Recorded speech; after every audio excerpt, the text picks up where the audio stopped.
내 형제들아, 너희가 스스로 선함이 가득하고 모든 지식이 차서 능히 서로 권하는 자임을 나도 확신하노라.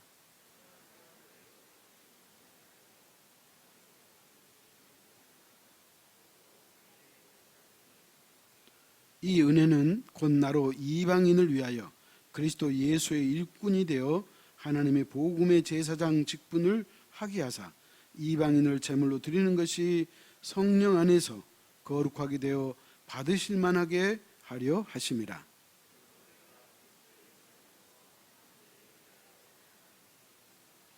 그리스도께서 이방인들을 순종하기 위하여 나를 통하여 역사하신 것 외에는 내가 감히 말하지 아니하노라.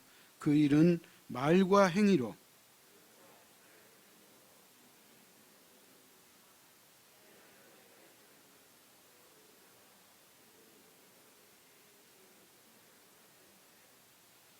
또 내가 그리스도의 이름을 부르는 곳에는 복음을 전하지 않기를 힘썼노니 이는 남의 터 위에 건축하지 아니하려 함이라.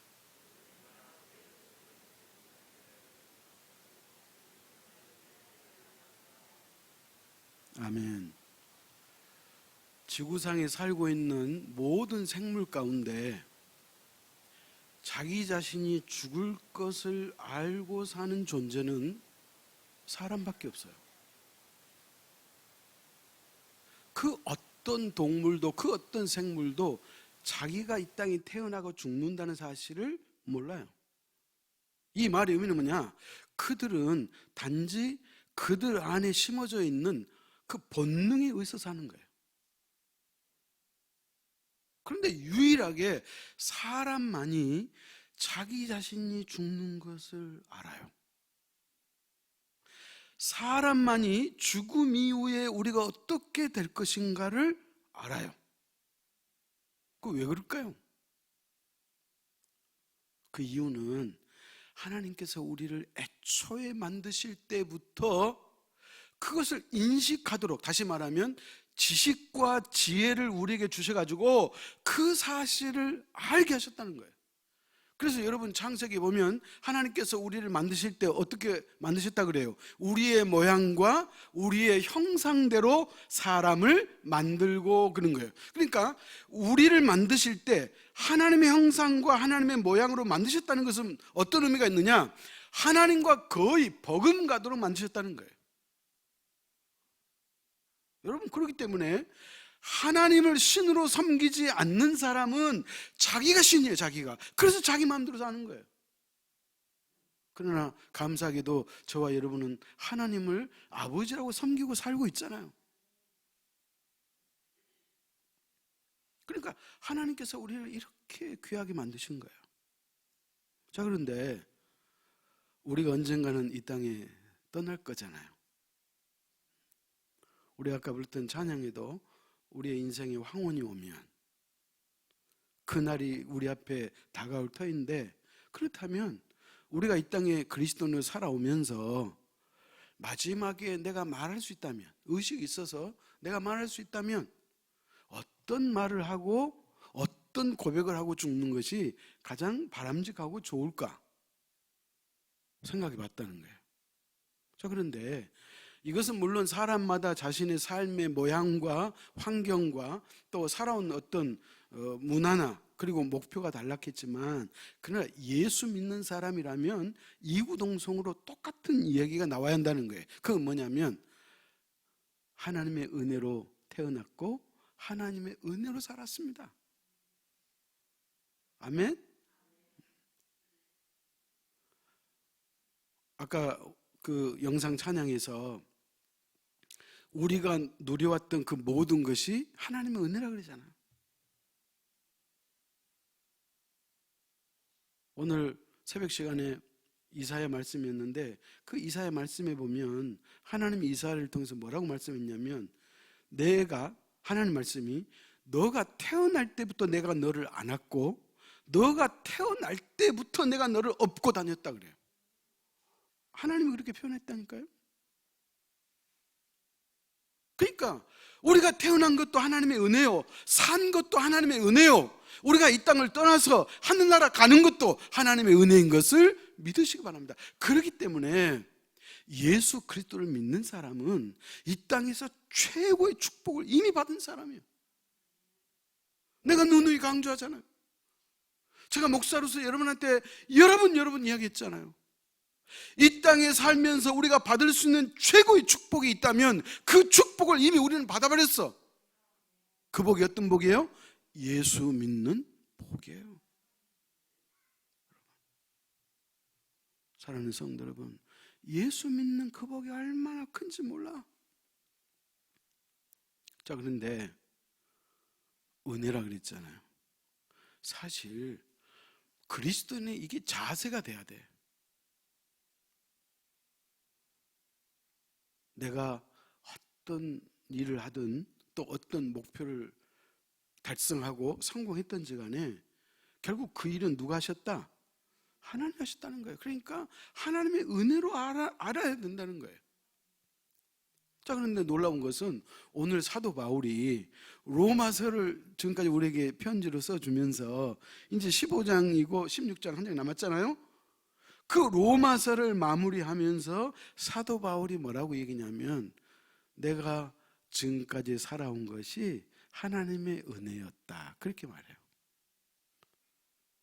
내가 여러분에게 로마서를 쓴 것도 하나님의 은혜로 썼고, 내가 이방인의 사도로 부름받은 것도 하나님의 은혜로 부름받았다, 그런 거예요.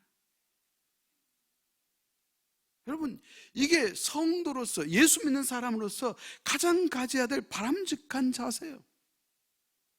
하나님의 은혜로 우리가 살아온 거예요. 찾아갈까요? 15절에, 오늘 보면 15절 같이 읽습니다. 그러나 내가 너희로 다시 생각나게 하려고 하나님께서 내게 주신 은혜로 말미암아 더욱 담대히 대략 너희에게 썼노니, 그랬잖아요. 여러분, 사도 바울이 로마서를 기록한 것은 자기가 똑똑하고 영리하고 많은 지식을 알고 있기 때문에 내가 썼다고 그렇게 말하지 않고 하나님께서 나에게 은혜를 주셔서 내가 여러분에게 이 편지를 씁니다, 그러잖아요. 그 다음에 16절 같이 읽습니다.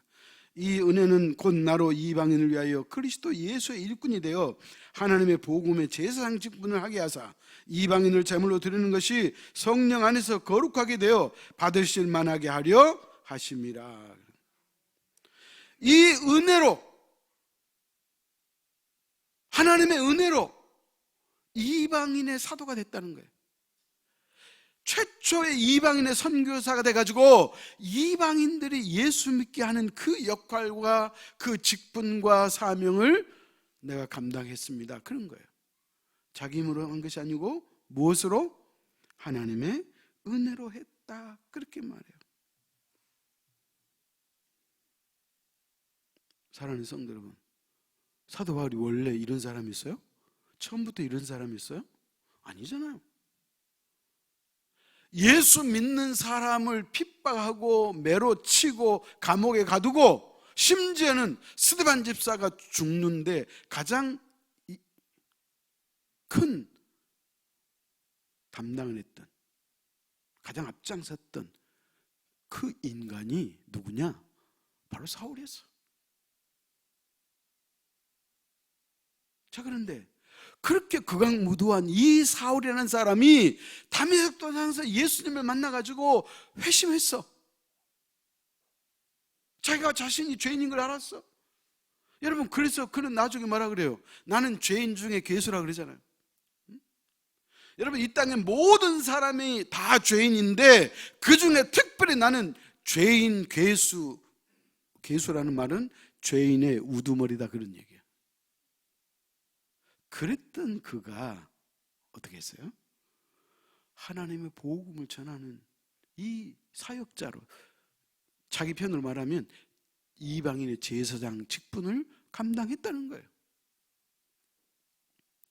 여러분, 놀라지 마십시오.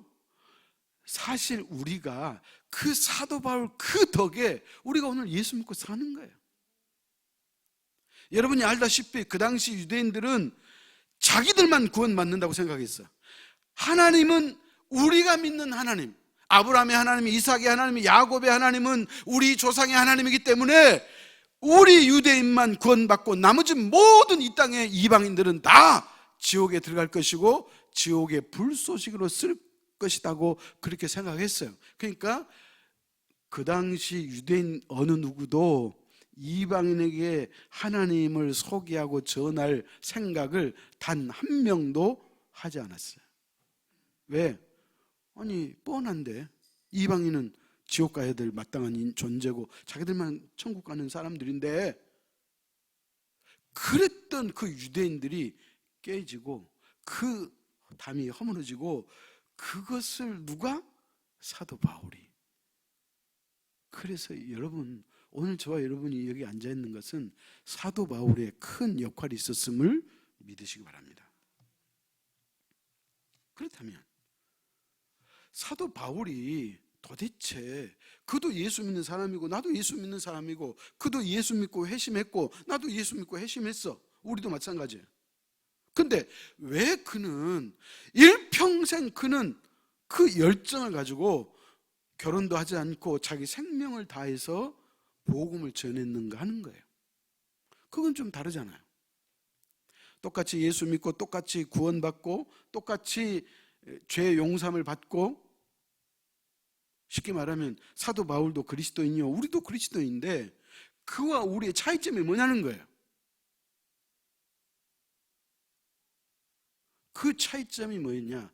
그 사도 바울 가슴 속에는 열정이 있었다는 거예요.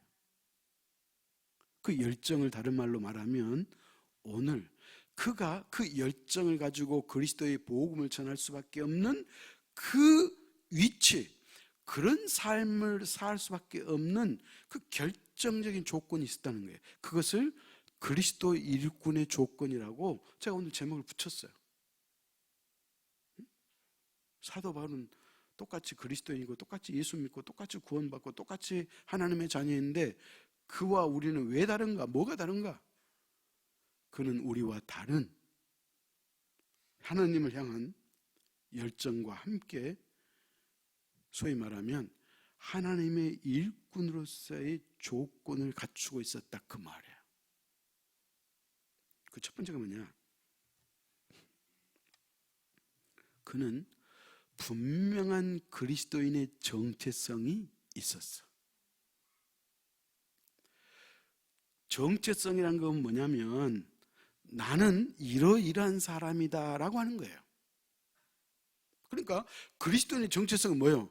나는 예수 믿고 구원받은 하나님의 자녀다. 이게 그리스도인의 정체성이에요.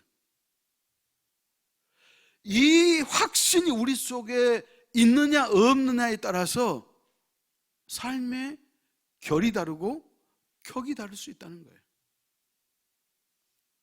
사랑하는 성도 여러분, 그렇기 때문에 여러분, 우리가 다 오늘날 현대 그리스도인의 맹점 중에 하나가 뭐냐면 교회는 다녀. 교회는 다니는데 열심은 없어. 그리고 헌신하고 뭔가 일하고 싶진 않아. 그냥 나를 가만히 누가 놔뒀으면 좋겠어. 그냥 주일날 예배 와서 예배 드리고 가고 그렇게 살면 그렇게 좋을 것 같아. 근데 교회에서 뭐 성경 공부하자, 뭐 봉사하라, 전도하라, 뭐하라. 아이 귀찮아 죽겠어.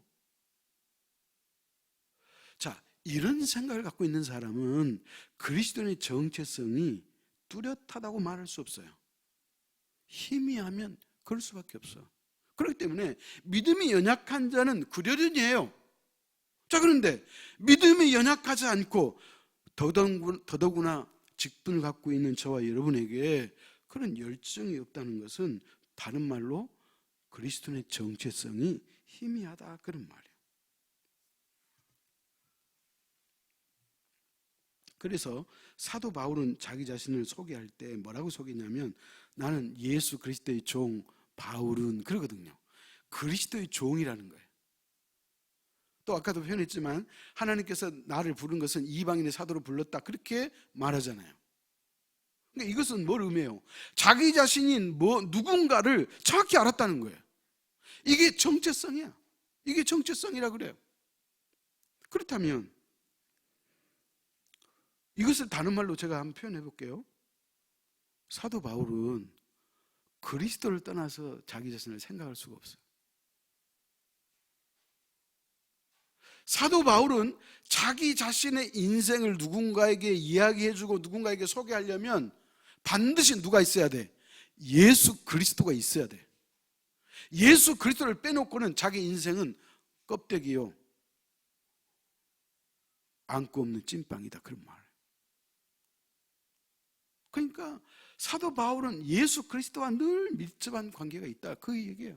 그걸 어떻게 알 수 있느냐? 16절, 그리스도 예수의 일꾼이 되어 그러잖아요. 봐요. 자기를 소개할 때 어떤 누구의 일꾼? 그리스도 예수의 일꾼, 그렇게 소개하잖아요. 이건 왜 이렇게 표현할 수 있느냐? 정체성이에요. 오늘 어떤 사람은 교회 다니는 것도 숨기려고 그래. 교회 다니는 것도 누가 알까 싶어가지고. 그러니까 생각이 나네요. 제가 문경에서 목회할 때 교회에서 상당히 먼 그 쌍용 계곡이라고 하는 계곡 쪽에 사시는 아주 뭐랄까요, 얼굴도 예쁘시고 또 마음도 좋으시고 정도 많고 그리고 사람이 그렇게 부드러워요. 그런 어르신이 있었어.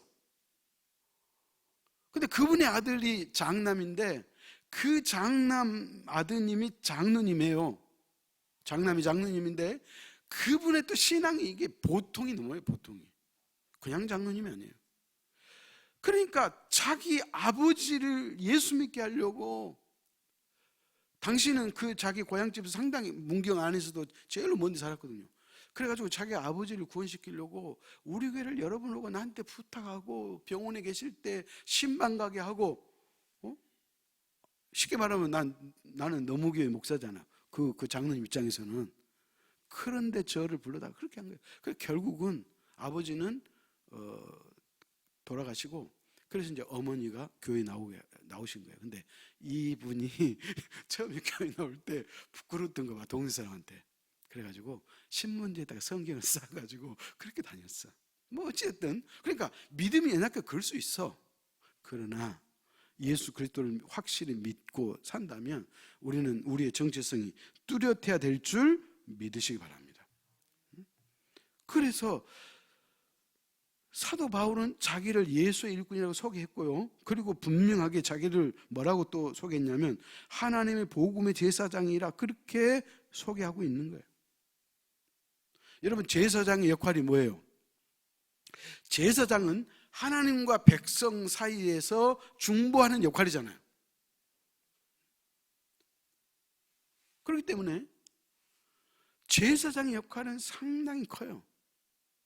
그래서 우리의 영원한 제사장은 누구예요? 예수 그리스도예요. 구약의 제사장들은 예수님을 카피했어요.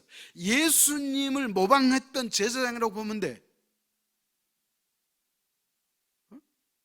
진짜 제사장이 올 때 맞아, 이분이 우리의 진짜 제사장이야, 그렇게 고백할 수 있도록 구약의 제사장들이 소위 말하면 들러리 쓴 거예요. 모양만 흉내 낸 거예요. 진짜 제사장은 예수 그리스도인 걸 믿으시기 바랍니다.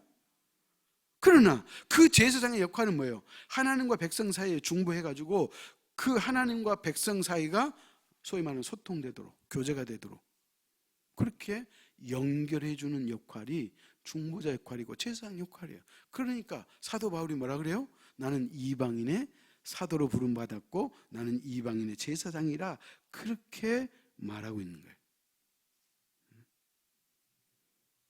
사랑하는 성도 여러분, 그렇다면 오늘 사도 바울은 성경에서 뭐라고 말하냐면 16절 우리가 다시 한번 읽어볼까요? 이 은혜는 곧 나로 이방인을 위하여 그리스도 예수의 일꾼이 되어 하나님의 복음의 제사장 직분을 하게 하사 이방인을 제물로 드리는 것이 성령 안에서 거룩하게 되어 받으실 만하게 하려 하심이라. 그래서 자, 하반절 보십시다. 가운데 자기가 예수의 일꾼이고 복음의 제사장 직분을 받았다 그랬죠? 자, 그러면서 이방인을 제물로 드리는 것이 제사장 직분의 역할이라는 거예요. 구약에는 제사장이 제사를 드리는 그 제주가 양을 데리고 오면 그 양의 주인이 그 양 머리에다가 손을 얹고 안수한다 그랬죠. 안수하는 의미가 뭐예요? 자신의 죄를 이 양한테 전가시키는 거예요. 그래서 그 죄 없는 양이 그 주인의 죄를 다 받은 거예요. 그러면 이제 나는 죄를 이 양에게 전가시켰기 때문에 주인은 죽을 필요 없어. 그 대신 양이 죽어. 그러면 그 양을 누가 잡아요? 제사장이 잡아. 그래서 각을 뜨고 가죽을 벗기고 내장을 드러내고, 그래서 번제단에 올려놓고 제물을 태워서 하나님께 올리는 거예요. 이게 제물이에요. 자, 그런데 신약시대에 오늘 이 바울이 말하는 이방인을 제물로 드리는 것이 자기의 직분이라 그랬죠. 그러니까 이 말의 의미는 뭐냐? 이방인에게 복음을 전해서 그들을 전도하는 것이 자신의 직분이다, 그런 말이에요.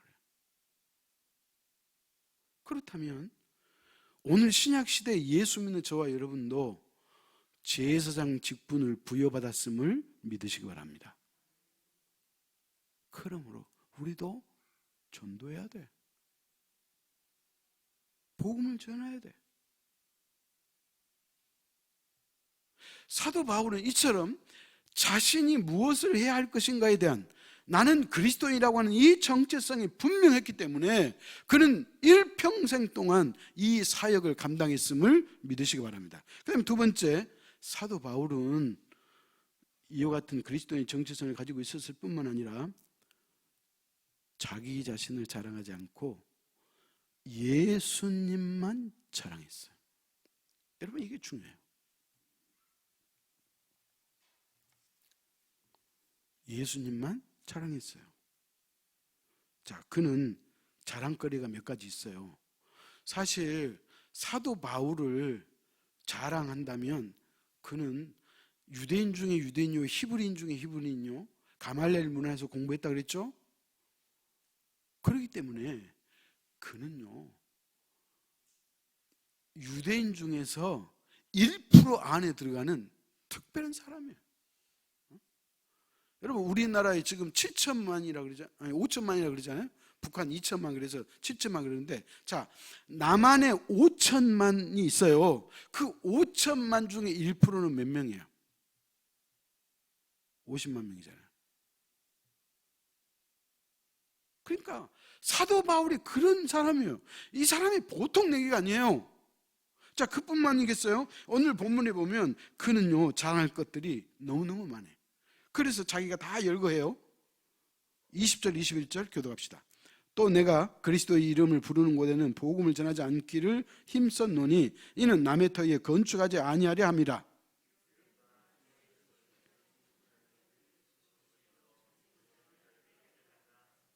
예. 그러니까 사도 바울은 그가 복음을 전하되 이미 복음이 들어간 데는 자기가 가지 않았다는 거예요. 자, 이 말의 의미 아시겠죠? 그는 복음이 들어가지 않는 불모지에, 다시 말하면 교회가 없는 곳에 들어가서 오늘날로 말하면 교회를 개척했다, 그 말이에요. 이게 사도 바울의 자랑거리예요. 그 다음에 두 번째, 19절 하반절에 제가 읽습니다. 그리하여 내가 예루살렘으로부터 두루 행하여 일루리곤까지 그리스도의 복음을 편만하게 전하였노라. 편만하다는 것은 뭐예요? 널리 널리 폈다는 말이에요. 퍼져가게 했다는 거예요. 그럼 뭐가? 복음이 어디까지? 세상에. 예루살렘에서 어디까지? 일루리곤까지 그랬네. 일루리곤이 어디냐면 요즘으로 말하면 옛날에 유고슬라비아 있죠. 지금은 이제 두 나라가 나눠졌어요. 유고가 있고 슬라비아가 있어요. 그러니까 예루살렘에서 세상에 거기까지 키로수가 몇 킬로냐? 2,000킬로예요. 서울 왕복 갔다 왔다를 몇 분 해야 되냐면 서울 300km 약간 못 돼요. 여기서. 그럼 2,000km니까 3, 6, 18 하거든. 그러니까 서울을 왔다 갔다 왕복을 3번 하고 한 번 더 가야 되겠네. 그 거리를 옛날에 뭐 자동차가 있었어요. 자전거가 있었어요. 그가 복음을 전했다는 거예요. 그러니까 사도 바울은 뭐예요? 자랑거리가 상당히 있었어요. 그 다음에 19절 보십시다. 제가 읽습니다. 19절 바로 앞에 18절 끝에 머리 뭐라고 말하냐면 말과 행위로 표적과 기사의 능력으로 성령의 능력으로 이루어졌으며 그랬어요. 자, 무슨 말이냐면 이런 거예요. 당신이 교회를 개척하고 예루살렘에서 일루리곤까지 2000km가 넘는 그만한 거리를 그는 가면서까지 복음을 전했는데 그 복음을 어떻게 전했느냐? 말과 행위로 그랬네. 여기서 말하는 말은 뭐냐면 설교예요. 응? 설교했다는 거예요. 여러분이 그 전도하기 위해서 그 이야기하는 그것이 그 말이에요. 응? 복음 전하는 거예요. 그 다음에 표적과 기사의 능력으로. 그러니까 사도 바울이 가는 곳마다 기적도 많이 나요. 여러분 사도행전을 읽어보고 또 바울서서를 읽어보면 사도 바울이 가는 곳마다 기적들이 많이 일어났어요. 그런데 그것을 이야기하는 거예요. 표적과 기사의 능력으로. 그 다음에 또 뭐라 그래요? 성령의 능력으로 이루어졌으며 세상에.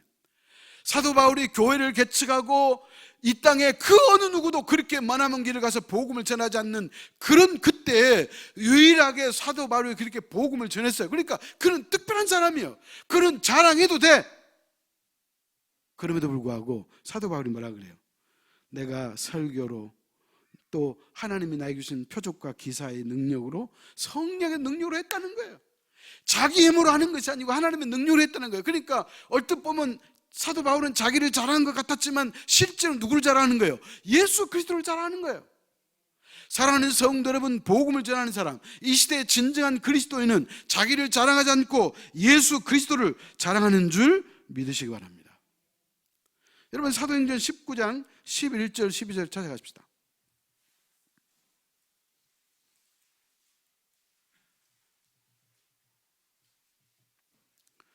사도행전 19장 11절 12절 교독합시다. 하나님이 바울의 손으로 놀라운 능력을 행하게 하시니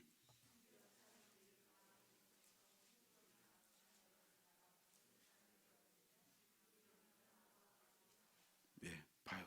그러니까 사도 바울이 어느 날 복음을 전했어요. 막 열정을 가지고 복음을 전하니까 사람들이 딱 사도 바울의 얼굴 표정과 그가 선포하는 그 말씀을 통해서 강력한 성령의 역사가 있음을 사람들이 그냥 느끼는 거예요. 그 사람의 실력에서 느끼는 게 아니라 그냥 느껴지는데. 그러니까 사람들이 어떻게 했다는 거예요? 사람들이 바울의 몸에서 손수건, 그 바울의 손수건이나 앞치마를 가져다가 병든 사람에게 얹으면 그 병이 떠나고 심지어는 귀신도 물러가더라 그 말이에요. 여러분 이런 기적이 있었다 그 말이에요. 그러니까 이런 모든 것들이 하나님의 은혜로 했다 그 말이에요. 하나님의 능력으로 했다 그렇게 고백하는 거예요. 그 다음에 갈라디아서 6장 14절 찾아갑시다.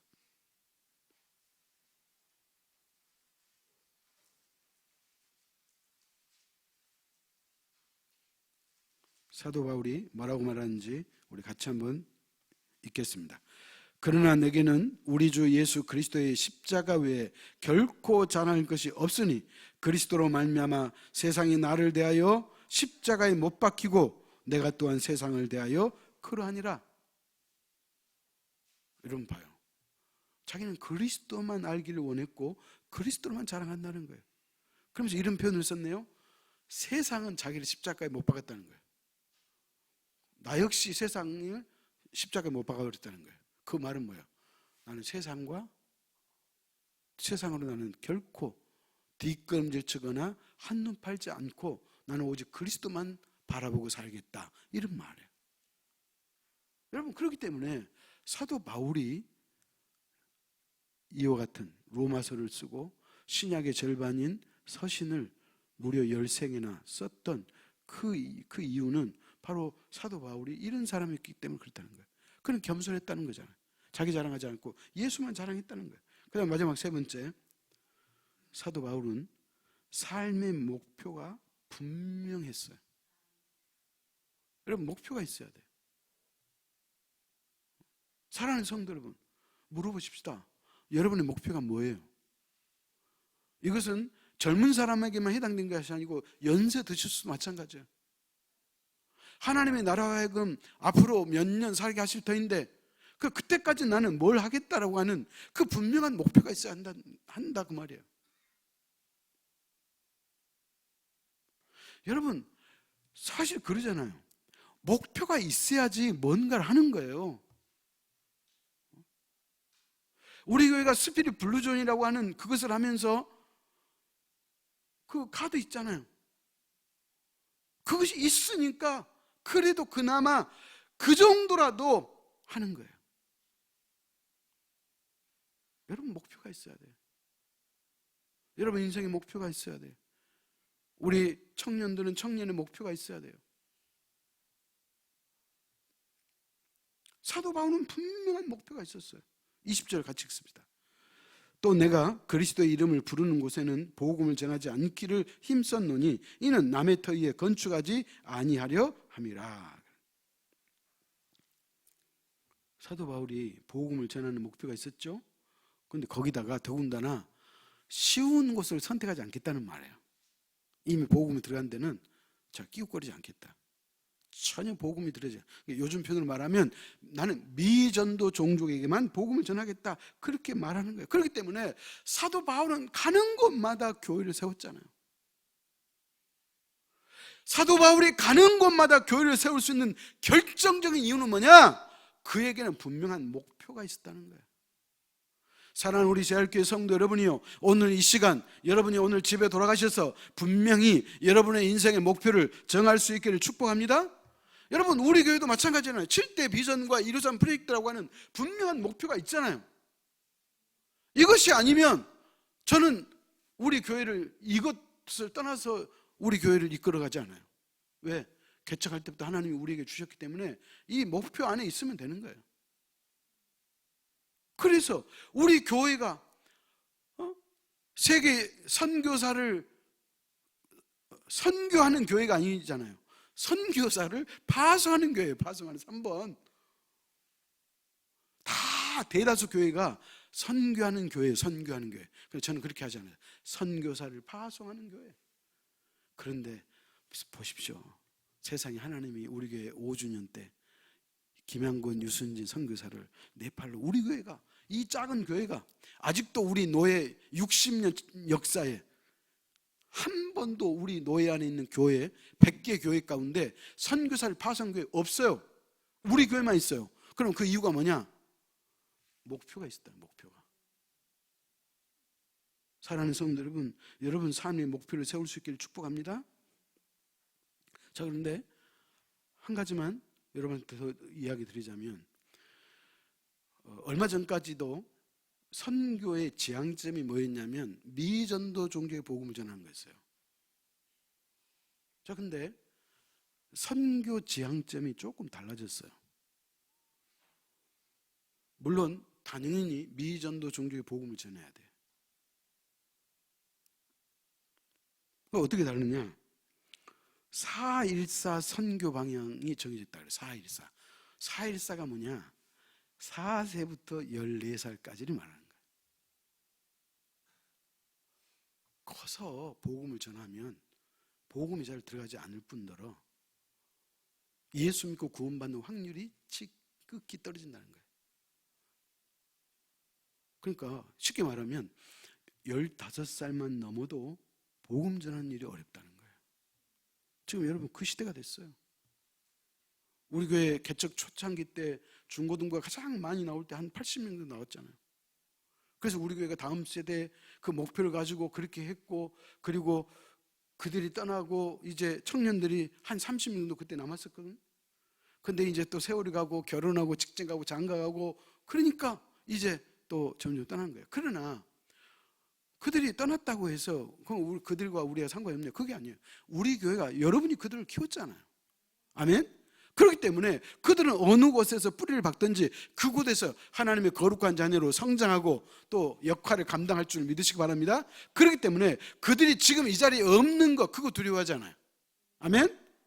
왜? 우리는 이미 그들을 어린 중고등 때부터 그들에게 복음을 전하고 키웠기 때문에 그런 거예요.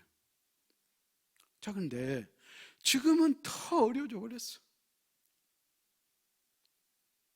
여러분 4세부터 14세까지 그런 거예요. 여러분, 북한 체제가 저렇게 그렇게 어렵고 힘들고, 여러분 우리 같으면요 하루도 못 살 거예요. 저렇게 억압하고 핍박하고 굶주리고. 근데 그 북한 체제가 아직도 건재하고 든든한 것은 그들이 유치원 때부터 우상, 김일성 우상 숭배 그 사상을 전하잖아요. 응? 김일성 주체 사상을 유치원 때부터 그들에게 주입시켜가지고 교육시켜 놓으니까 그게 딱 백해가지고요 절대 안 바뀌어요. 그러니까 북한 체제가 저렇게 굳건한 이유는 그거예요. 어린 시절부터 키웠다는 거예요. 그래서 선교도 그렇게 해야 된다고 지금 방향이 정해지고 있다 그래요. 왜? 선교하기가 너무 어려우니까. 사랑하는 성도 여러분, 저와 여러분도 오늘 사도 바울처럼 목표가 분명해야 돼. 그래서 단순히 내가 예수 믿고 나 구원받으면 됐지, 구원 못 받았으면 큰일 날 텐데 나라도 구원받으면 됐지, 이런 소극적인 자세로 신앙생활 하지 말고 오늘 사도 바울처럼 그리스도인으로서의 정체성이 분명하고 자기 자신이 무엇을 해야 할 것인가도 알고 직분이 뭔지도 알고 그리고 또 분명한 목표를 가지고 인생을 살아서 주님 앞에 드려지고 쓰임 받았던 것처럼 오늘 저와 여러분도 사도 바울을 닮아서 오늘 이 시대에 나름대로 역할과 사명을 감당하는 우리 제알교회 사랑하는 형제자매 여러분 될 수 있기를 축원합니다. 기도하겠습니다. 하나님 아버지, 사실 우리가 예수 믿는다고 하지만 그러나 교회를 다니지만 구원의 확신도 없고 교회만 왔다 갔다 하는 수많은 사람들도 선교학자들의 말이 우리의 전도 대상이라고 말하고 있음을 우리가 알고 있습니다. 아버지 하나님, 복음을 전혀 듣지 못한 사람도 이렇게 많은데 복음을 이미 듣고 받아들였음에도 불구하고 여전히 마치 미전도 종족인 것처럼 구원의 확신도 없고 신앙이 희미하게 사는 오늘 이 시대를, 오늘 사도 바울이 우리가 어떻게 살아야 하며 우리가 어떻게 직분을 감당해야 하며 우리가 어떻게 이 시대 그리스도인으로서 정체성을 확립해야 할 것인가를 깨닫게 하시니 하나님 감사합니다. 아버지 하나님, 사도 바울은 자신의 인생을 말할 때 그리스도를 떠나서 말할 수 없었음을 우리가 깨닫습니다. 아버지 하나님, 내 인생에도 하나님이 깊이 개입해 주시고 예수 그리스도가 간섭해 주셔서 나와 함께 그리스도가 함께 살아가는 복된 삶이 되도록 주님 축복하여 주옵소서. 우리가 이 땅을 살면서 나를 나타내고 나를 드러내고 나를 자랑하는 그런 삶이 아니라 오늘 사도 바울처럼 나는 그리스도만 자랑하겠노라고 그가 다짐하고 고백했던 그 고백이 우리의 고백이 될 수 있도록 역사하여 주시고, 오늘 사도 바울이 이처럼 세계 열방 미전도 종족을 다니는 곳마다 교회를 개척하고 복음을 전하고, 그래서 가는 곳마다 예수 믿는 자들이 늘어나고 가는 곳마다 병자가 고침을 받고 귀신이 떠나가는 놀라운 역사가 있었던 것은 하나님의 능력의 역사요 성령의 역사였던 것을 우리가 깨닫습니다. 아버지 하나님, 사도 바울에게 이와 같이 놀라운 일이 나타날 수 있었던 것은 사도 바울이 분명한 목표가 있었고 그 목표를 따라서 열심을 감당했기에 하나님이 그에게 능력을 허락해 주셨던 것을 하나님 감사합니다. 아버지 하나님, 오늘 이 시대의 그리스도인으로서 특별히 제알교회 교회 공동체 식구로서 우리 각자에게도 분명한 목표가 있을 수 있도록 주님 인도하여 주옵소서. 특별히 오늘 이 시대에 복음이 들어가기가 어려운 시대입니다. 아버지 하나님, 특별히 4세에서 14살 그 사이에 우리가 복음을 전해야지 그들이 예수 그리스도를 구주로 고백하고 일평생 떠나가지 않을 것을 우리가 확신합니다. 아버지 하나님, 그러므로 하나님이 우리의 스라에 허락해 주신 자녀 그리고 우리 교회에 맡겨주신 우리의 다음 세대를 위해서 우리가 기도하고 그들을 말씀으로 양육할 수 있는 아름다운 교회가 되도록 주님 축복하여 주옵소서. 예수님의 이름으로 기도하옵나이다. 아멘.